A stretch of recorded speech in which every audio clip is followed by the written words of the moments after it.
On practice problem 26, it gives us two trig equations, sine values, and it wants us to find the other trig functions that they asked for. So with this, we need to figure out where these two intersect. So secant of 7, well, secant is basically cosine flipped, so that means that cosine of theta equals 1 over 7, because this is actually 7 over 1. So, and then remember that cosine is actually x over r. So that means our x is 1 and our r is 7. Now, since we don't know sine, we need to figure out where cosine and sine intersect. So let's draw what would be our unit circle and figure out where cos, since it's 1 over 7, figure out where cos is positive, and then since sine is greater than 0, figure out where sine is positive. So cos is our x values. Cos is positive over here, positive here, negative here, negative here. And we want sine to be positive. Sine is positive when it's above the x-axis, so that's positive. This is positive. This is negative for sine, and that's negative for sine. So in which quadrant is cosine positive and sine positive? Quadrant 1. So now let's actually draw our circle. Okay, so we know that x is 1, r is 7, and we need to find our y. So using Pythagorean theorem,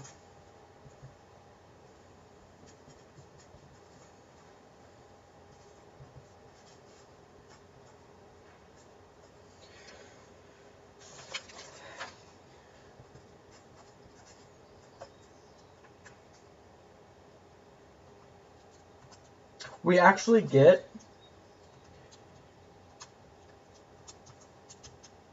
the square root of 48. So let me show you. The square root of 48, and how does it get to that, you say? Well, let's divide it by 2.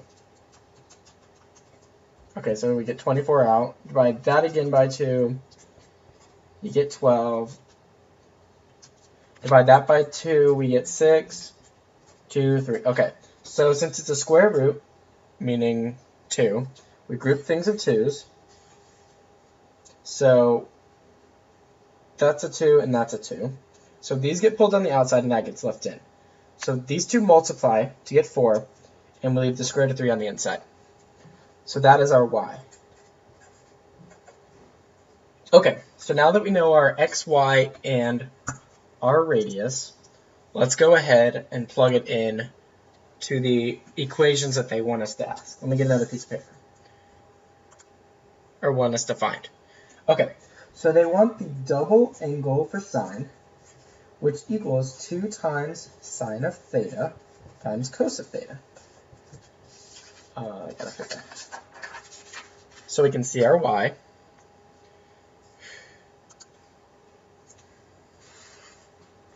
Okay, so let's plug values in. We leave 2. Our sine is y over r, so that's 4 square root of 3 over 7. And our cosine is x over r. So that's 1 over 7. And now let's just multiply it out. Multiply straight across. So we get 8 square root 3 over 14. Sorry, 49. And since nothing can reduce, 8 square root of 3 over 49 is the answer for sine of 2 theta. Now, if we do cos of 2 theta, we have 3 equations that we could use. Let's pick the easiest one. Let's pick one that deals with 1/7. So that would be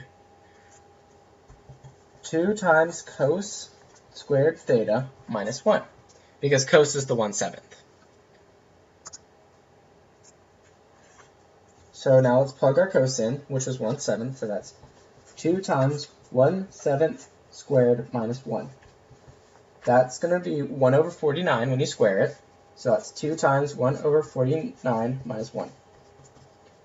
You multiply across, and you subtract 1. That gets us negative 47 over 49. Let's get another piece of paper, and I'll show you how to do the half angles. Okay, so let's do cos of theta over 2. Now remember that its equation is the square root of 1 plus cos theta over 2.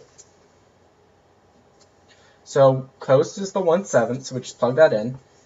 But then what about which one do we use? Well, this is based off what quadrant our value's in. And since we are in quadrant 1, which is all positive, we're going to use the positive ones. 1 plus 1 over 7 over 2, which equals, let me go across,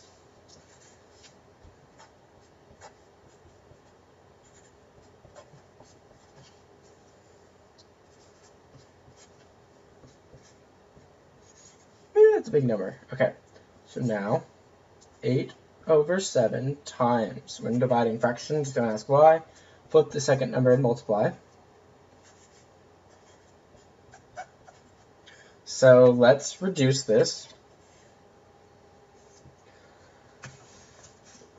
Take 2's out, and we get the square root of 4 over 7. So now let's square root the top and the bottom. Square root of 4 is 2, but then the square root of 7 can't be reduced. Since we have a radical in the denominator, we have to rationalize. And that becomes 2 square root of 7 over 7. And that is your answer for the cosine half angle.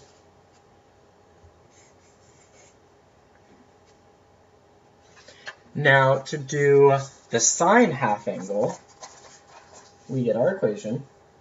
Sine theta over 2 equals plus minus the square root of 1 minus cosine theta over 2. So remember, our sign is positive, so we're going to use the positive. So then let's plug our cosine in. 1 minus 1 over 7 over 2 equals, so let's go ahead and get a common denominator for our fraction. Subtract, we get 6 over 7 over 2. Now when dividing fractions, don't ask why, flip the second number and multiply. And we multiply straight across. We can reduce that to 3 over 7. 3 over 7.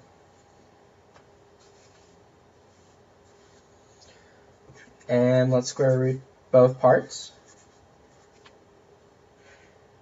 So we're going to rationalize. And we're going to get the square root of 21, because they're multiplying, over 7. And now let's go ahead and break the square root of 21 down. Okay, so it's 7 and 3. Oh, let's just leave it like that, actually. That will suffice because we don't need to rationalize, and it won't break down. So that is your answer for the sine half angle.